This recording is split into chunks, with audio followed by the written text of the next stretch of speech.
diseño, innovación, arte, tatús, creatividad. ¿Querés saber todo sobre los diseñadores? sus inquietudes, retos y creaciones. Inspírate en cada una de nuestras cápsulas Y conoce más sobre el mundo del diseño y la creatividad. Pian Podcast.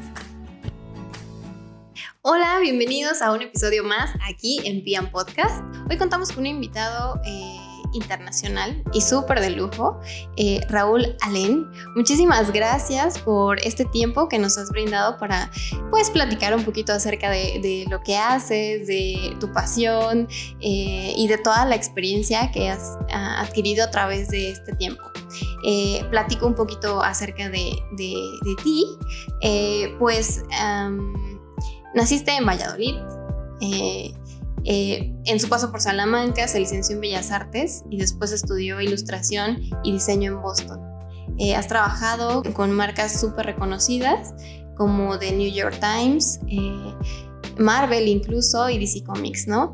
Bienvenido, Raúl, y muchísimas gracias por estar aquí. Muchísimas gracias a vosotros por invitarme, un placer. Eres un ilustrador y me llama mucho la atención algo que leí en una de tus páginas que dice: para ser de los grandes hay que ser muy insistente. ¿Qué nos puedes hablar acerca de esto? Bueno, es que eso está aplicable a todo, ¿no? Porque puedes tener una facilidad para el dibujo, puedes tener una facilidad para percibir, para contar historias, puedes tener ciertas habilidades y facilidades para cosas, pero hay que ponerlas todas juntas para ser un buen narrador, para ser un buen ilustrador. Al final, sobre todo eso, yo que hago, lo que más hago ahora es cómic. O sea, ahí hay que poner tantas cosas juntas que hace falta realmente que encaje el puzzle muy bien, y es un puzzle complejo. Sí. ¿Cómo eres ilustrador y ahorita te especializas más en los cómics? ¿Cómo comenzaste a inclinarte por la ilustración de cómics? Pues la verdad es que en mi caso ha sido un poco círculo completo, porque yo empecé leyendo cómics, estudié Bellas Artes en Salamanca, y ahí probé un poco de todo, de pintura, dibujo, arte sonoro, performance, todo, o sea, todas las maneras de contar, y al final lo que para mí era más natural era coger un lápiz y ponerme a dibujar en un papel, y eso era un poco al final ahí el camino que más vi profesionalmente posible, o que más me llamaba la atención, era la ilustración, porque el cómic en España era una cosa muy pequeña, es un mercado, claro, reducido en comparación con otros mercados como el americano, el japonés o el francés, y entonces empecé por la ilustración, y años después empecé a ayudar a un amigo que también trabajó como ilustrador y luego empezó a hacer cómics para Marvel, y empecé a colaborar con él en las obras que estaba haciendo en el momento, que era El Puño de Hierro a Marvel, y digamos que ahí empezó a picarme un poco, y el editor con el que trabajaba entonces él, que era Warren Simmons, y yo fui a verle. Yo me dedicaba, cada año iba a Nueva York, mis vacaciones eran ir una vez al año a Nueva York, por las mañanas hacía entrevistas de trabajo y por la tarde ya disfrutaba de la ciudad, y yo fui a verle un par de veces y seguí insistiéndole hasta que empezó a darme trabajo en los cómics, que ya fue trabajando en otra editorial, y ahí eso la verdad es que nos lleva también a lo de la insistencia, porque este editor es la persona que más trabajo me ha dado profesionalmente, que he trabajado en exclusiva con esa editorial, y tardé 5 años en trabajar con él. O sea, me dijo que no tantas veces que si a la primera me hubiese ido para mi casa, pues nunca habría llegado a hacer todo ese trabajo. Muy bien. Oye, ¿y cómo es esto? O sea, porque es un mundo completamente diferente, ¿no? Aquí hemos entrevistado personas que se dedican también a la ilustración, como de cuentos, de libros y cositas así, pero ¿qué diferencia hay en el mundo del cómic? Porque es otra cosa completamente diferente. Pues claro, yo sobre todo he trabajado en el mercado americano y el cómic de superhéroes. Entonces es una manera, claro, las editoriales, dentro de que ahora son multinacionales, ¿no? Porque Marvel es Disney y DC es Warner, pero aún así los cómics son una cosa pequeña, digámoslo, en función con lo que es las presiones, por ejemplo, que tienen las editoriales de libros. Y entonces el proceso es mucho más íntimo con el editor y con el equipo de trabajo que tengas. O sea, y realmente los editores confían en ti y en mi caso, por ejemplo, siempre he tenido muchísima libertad a la hora de trabajar y nunca me han dicho tienes que, no, esto no lo puedes hacer o esto tienes que cambiarlo, o sea, en muy contadas ocasiones. Y eso es un trato mucho más cercano, porque yo he trabajado también en ilustración de libros en Estados Unidos o editorial mucho, y claro, ahí está mucho más dirigido. Siempre me sorprendía mucho que en Estados Unidos las portadas de los libros no solo decidiese el editor de la editorial lo que se iba a publicar, sino que se lo llevaban a los grandes grupos de venta como Barnes & Noble o... Pues, ahora no me salen los nombres de las tiendas de allí de Estados Unidos, ¿no? Hace mucho que no voy. Pero claro, que ellos dijeran, no, esta portada no la puedo vender en mi tienda. Y tuvieses que hacer una nueva portada para ese libro. Eso, por ejemplo, en los cómics no pasa nunca. Ajá. Es muchísima más libertad. Tienes como toda la libertad. Ay, qué padre. ¿Y cómo es trabajar o cómo fue trabajar con DC Comics? Pues eso llegó después de varios años trabajando en otra editorial, en Valiant, y la verdad es que fue una experiencia... trabajamos en Wonder Woman y al ser pues, un personaje tan conocido y con tantísimas historias detrás, pues notas un poco más la presión a la hora de trabajar, ¿no? Porque hay mucha gente que ha hecho versiones tan increíbles y ha contado historias tan míticas y tan clásicas que tienes que ponerte a su altura. Pero bueno, fue muy divertido al final. El cómic de superhéroes lo que es casi una fiesta, ¿no? Digamos, ahí es como que está todo vale y se puede jugar mucho con los personajes. Y la verdad es que fue una experiencia muy bonita, aportar un poquito a toda esa leyenda de esos personajes.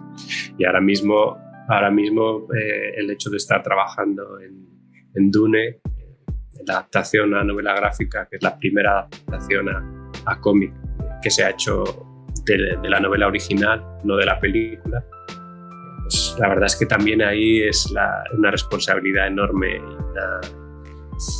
y medirte con gente como Moebius, ¿no? o Sienkiewicz, ¿no? Pues pesa a la hora de trabajar y sobre todo que hay muchísima gente muy fanática de la historia. Y justamente ellos son como que los que observan hasta con lupa cada detalle, ¿no? Y eso es... ¿Te has enfrentado como a alguna situación así? O sea, que has hecho alguna ilustración y entonces alguien vaya y te diga, oye, así no era el personaje, o ¿por qué le cambiaste esto? O una cosa así. Pues yo no he tenido ese problema todavía, pero me tocará. O sea, eso nos va a tocar a todos seguro siempre. Ok. O no me ha llegado. Uh-huh. Pero vamos, hablando con muchos editores de otros proyectos, sí que me decían que había gente que era capaz de medir cosas absolutamente milimétricas, ¿no? Bueno, sí que, por ejemplo, como está la película de Villeneuve de Dune pues, a punto de salir, sí que hay mucha gente que está comparando el arte de la novela gráfica con imágenes que han salido de la película y han llegado a decir que la proporción del tamaño de las dos lunas que es igual en la película que en el cómic, y es una cosa completamente de casualidad que lo hemos hecho, sí, o sea pero fíjate qué cosas llegan a medir, ¿no? Es en plan ahí... Sí, es lo que te digo, son los más, o sea, que ven con lupa cada detalle y pues son justamente los consumidores, ¿no? Entonces ahí como les dices, nah, estás mal o algo así. Yo creo que es el exceso de significación de una obra, que muchas veces hay cosas que sí están muy pensadas y muy estudiadas y la intención que le quieres dar, y hay otras cosas que son resultado del proceso y que son a veces accidentes que luego la gente les busca unos significados y hasta yo creo que igual hasta toman como de esos viajes, ¿no? Que tiene la gente como para, sí, exacto, fue justamente por eso que pasó. Sí, y eso sí que me ha pasado alguna vez y la verdad es que es mejor callarte la boca. Sí, claro. Sí, eso, claro. Sí, justamente fue por eso.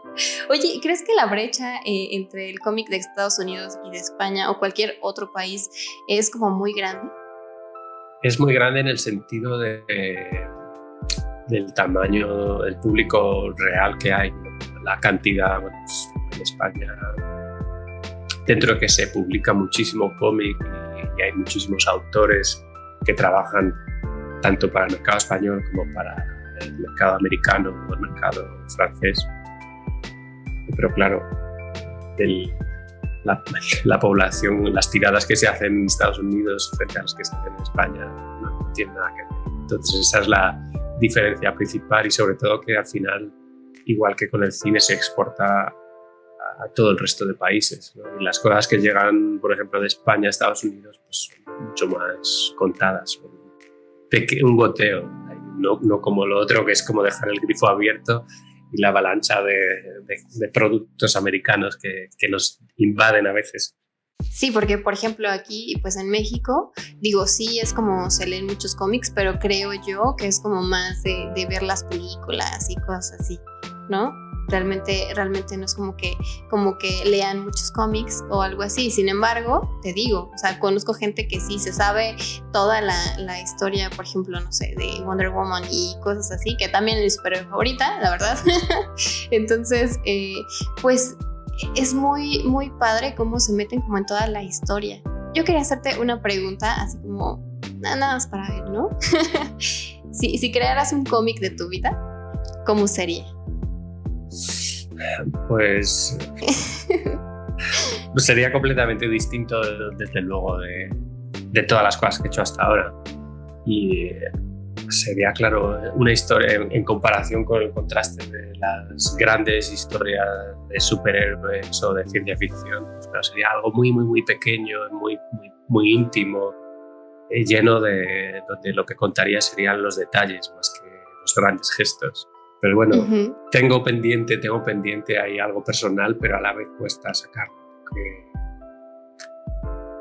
claro, son las cosas que quieres contar personales, a veces te tocan demasiado, ¿no?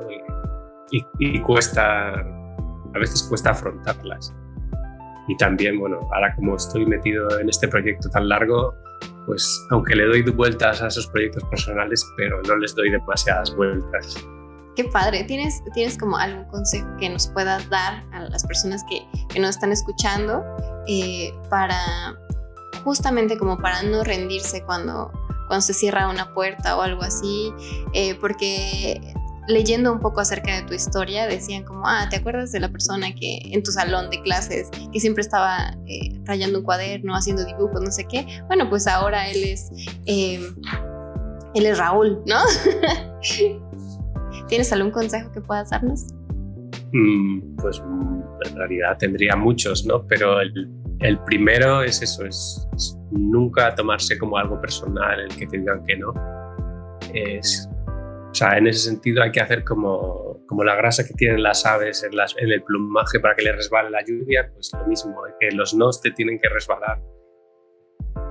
Y tienes que acostumbrarte a oír el no y no perderle el miedo a los editores, afrontarlo, porque el sí puede llegar en cualquier momento, pero claro, hay que seguir preguntando.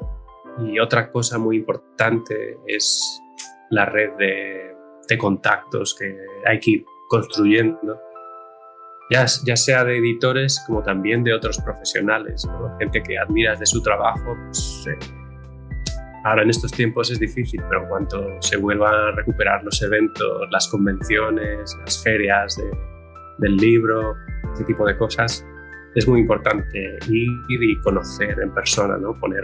Ponerse cara, pues, a la gente que admiras y a la gente que está ahí, que es los que están empezando, ¿no? El crear ahí esa red de contactos. Yo, por ejemplo, eso que os contaba de David Zaha, del trabajo que hice con él, pues yo a David no le conocía, tenía una persona en común y le escribí, le llamé pues, para pedirle algo de consejo y a él le gustó mucho mi trabajo y quedamos porque vivíamos en la misma ciudad y de ahí pues surgieron la posibilidad, él me pasó muchos contactos, porque, por ejemplo, él, como acababa de empezar a trabajar en el cómic, estaba teniendo que rechazar muchísimos trabajos de ilustración y cuando tú trabajas con alguien no puedes coger el trabajo, pero le das la posibilidad de alguien que sabes que trabaja bien, que además tiene un estilo parecido. David y yo nos manejamos dentro de una cosa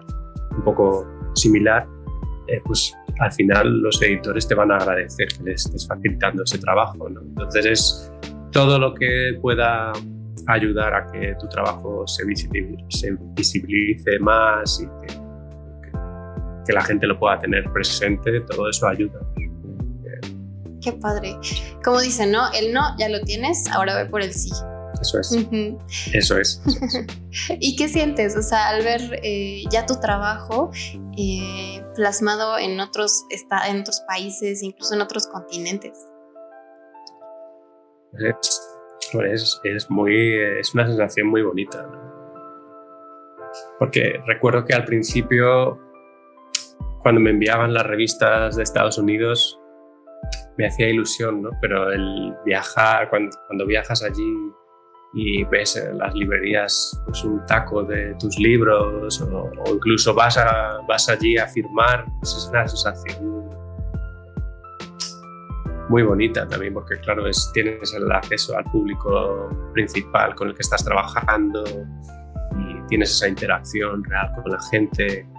Es una sensación muy reconfortante, sobre todo porque claro, al final en este tipo de profesiones trabajamos en el estudio encerrados y no tenemos excesivo contacto. De hecho, en la pandemia la verdad es que los dibujantes de cómic, ilustradores, estábamos acostumbrados a ese era nuestro día. Sí.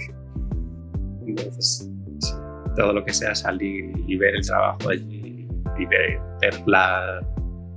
cómo la gente lo aprecia, es genial. Sí, no, sí, me imagino bueno, más bien no me puedo imaginar el grado de satisfacción que puedes llegar a sentir, ¿no? Por ya ver tu trabajo culminado y más bien pues reflejado como en la cara de las personas que pues son los consumidores, ¿no? En este caso. Sí. Eso es una maravilla. Y yo me he quedado con las ganas, por ejemplo, ahora, claro, por culpa de la pandemia, que salió en noviembre del año pasado el primer libro de Dune y íbamos a haber hecho un tour por Estados Unidos de promoción que se quedó ahí.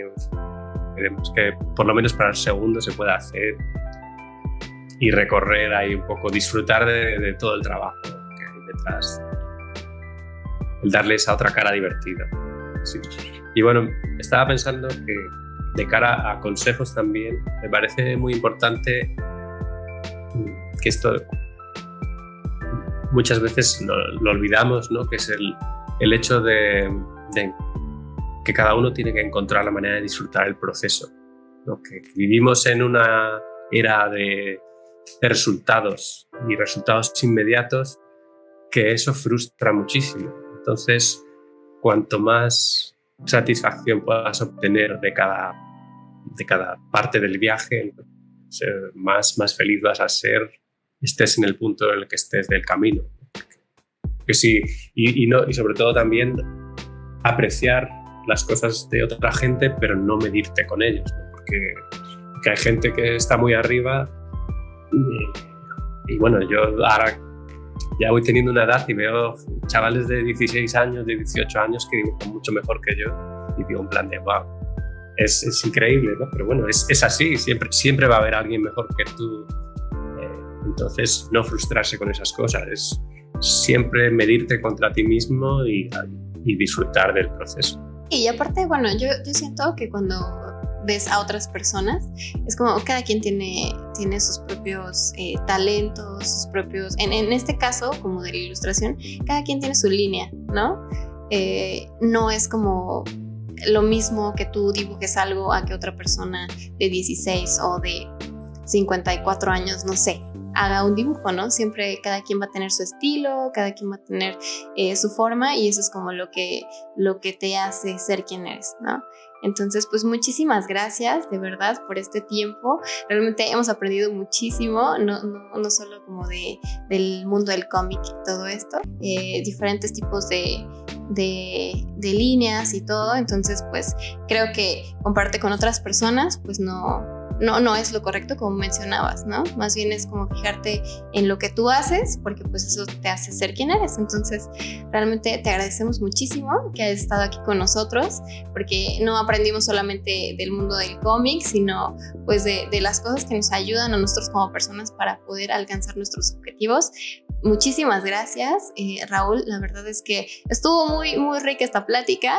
No sé cómo lo hayas sentido tú, pero te agradecemos por este tiempo. ¿Tienes tus redes sociales o donde podamos seguir más sobre tu trabajo? Bueno, muchísimas gracias a vosotros. Ha sido un placer, sí. Y bueno, las redes ahí, eso son también, claro. Yo tengo Instagram, sobre todo, es donde más, digamos, activo estoy, aunque yo nunca he sido muy de redes, pero voy un poco por rachas. También porque, claro, si estoy muy centrado en el trabajo, a veces no da tiempo a alimentar a la bestia de las redes sociales. Pero bueno, este año me he permitido hacer varios experimentos muy, muy interesantes en Instagram, sobre todo, con los stories. He estado dibujando andando mientras daba paseos por la calle, poniendo un poco comentarios. Eso ha sido muy divertido. Hay mucha gente que estaba fuera de la ciudad. Me ha dicho, ¿por qué no pasas por esta calle? Que hace mucho que no puedo ir a Valladolid y me encantaría verla. Y me ha hecho conectar de una manera distinta también con gente. Y luego le he pedido que, bueno, si gente de allí, de México, quiere mandarme sus outfits, estoy haciendo eso. Voy dibujando a la gente y estoy recopilando, tengo casi 200 ya. Y me gustaría hacer un libro de los outfits de la gente que me va mandando a través de Instagram. Es en Raúl_Allen. Ese es mi Instagram. Sí. Bueno, pues te agradecemos mucho y a todos los que nos están escuchando, sigan a Raúl Allen porque realmente es un artista súper talentoso y pues muchas gracias. Con esto pues hemos terminado este episodio número 16 aquí en Pian Podcast. Sigan nuestras redes sociales y nos vemos la próxima. Hasta luego. Síguenos en nuestras redes sociales @PNPMX.